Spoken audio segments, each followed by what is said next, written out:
And I've entitled this one Personal Marketing, because that's what you're doing here. You're not marketing, because that's like big departments do marketing, don't they, with big budgets and stuff like that. Don't get yourself confused with marketing. You're doing personal marketing, or we used to call it lead generation, call it what you like. Personal marketing. Now the thing is, of course, at the moment with the current situation, so let's just put in there personal marketing so we know what we're talking about. Personal marketing, there you go. The thing is with the current situation is we are in a downturn. We are in a downturn. We're in recession, have been for a couple of quarters. We're in an economic downturn. Where it goes, where it pans out, nobody knows. And don't believe anybody that says they do know, because nobody knows. It's all future, isn't it? But the economy is going to tank and things are going to plummet, really. And things have changed so much, haven't they? So many people now working from home, or getting used to working from home. And they're segueing their purchasing, if you like, away from shops and retail, more to the online experience. Now, I was down at a shopping precinct on Saturday. It was packed. I don't know. I think Matalan was opening. But of course, very few companies make huge profits now from retail. Retail is on a downward spiral. So people are going online, and there's numbers and things coming through that online purchases have increased by some things up to 50%.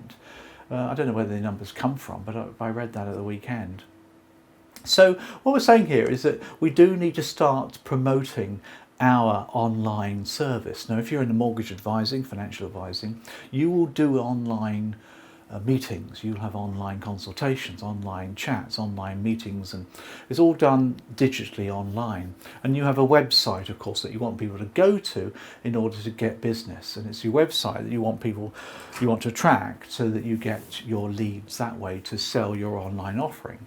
Does that make sense? So how then do you sell your website? How do you promote your website? Now, we've got Alex coming on this Thursday, Alex Curtis, who's going to be talking to us about just that topic.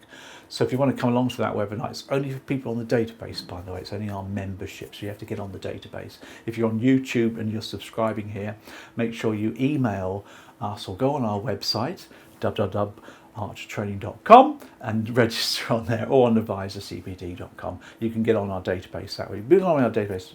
Alex is a really good guy, so you'll enjoy that one. But the point I'm making is that Alex will show you ways of doing that.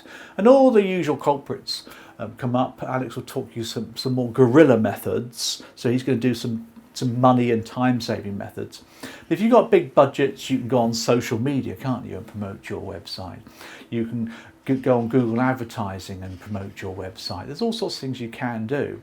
But the problem here is that everybody else is doing it, and it's expensive. So, it doesn't always work. Social media promoting advertising is very time consuming and doesn't always work. Google advertising is horrendously expensive, and all the traditional ways of putting people to your website are exhausted. So we've got this problem, haven't we? Because we've got our website, or our web presence, call it what you like.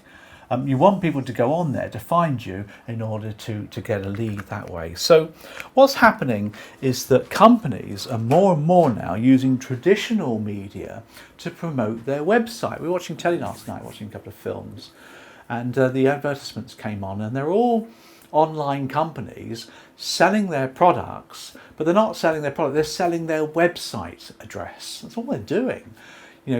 Find us out at this website address. When you see posters in the high street now, it's always a website address that's been promoted.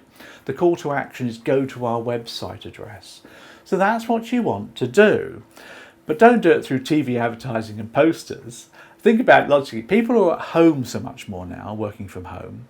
Hundreds, thousands of people are doing so. So people are doing more homey things.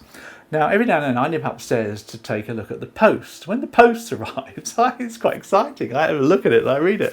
But what else am I looking for coming through the door is leaflets, brochures. I actually give them my attention now because I'm locked up at home. This is all your clients as well. So my answer to you here is use some old-fashioned, traditional print media. So obviously you can use the post. So you use the Royal Mail, get a little letter like we used to do in the old days, and post your customers or potential clients information. Do that for referrals and stuff like that, whatever you want to do. blanket mailing to people is entirely up to you. It's very expensive still. I mean, second class stamp costs 50-60 pence, isn't it? But what you could do though is just do some good old fashioned leaflets. So get some leaflets printed up of your services and pay some young people who haven't got their bar jobs anymore to go and deliver them to people's doors. I mean, I get them here. I get mortgage brokers with nice little brochures, send them through IFAs. Estate agents have been doing it for years. And the point is that people are actually reading these things. So, leaflets, brochures, not your business card, that's a bit cheap, isn't it? But something that tells about you and what you offer and draws them to your website. That's the whole point behind that. And once they're on your website, you can then capture their email and start to do some proper lead generation. Once you get their email address, you can then email them things and free stuff, and eventually go for an appointment that way. But that's just the idea, really. That's the counterintuitive, isn't it? And by the way, there's printers out there desperate for business, online printers. They'll do you a leaflet. They'll do you 2,200,000 leaflets for £1. Actually, it's not really that cheap, but it's not expensive. And if you're no good at graphics, which I'm appalling at graphics, I use Fiverr.com. That's Fivvr, I think it is, or Upwork. There's various online sites you can go to get people doing for you. I use a dude in Indonesia, does all my graphics work. He or she does it beautifully, sends it to me as a JPEG, and you pay them $5 or whatever it is. And that way you can get these things done very quickly, very simply and easily, get them printed off. You go and do deliveries yourself. You want some exercise, can't you? Or just pay somebody to do it for you. So that's the answer for you. A little personal marketing.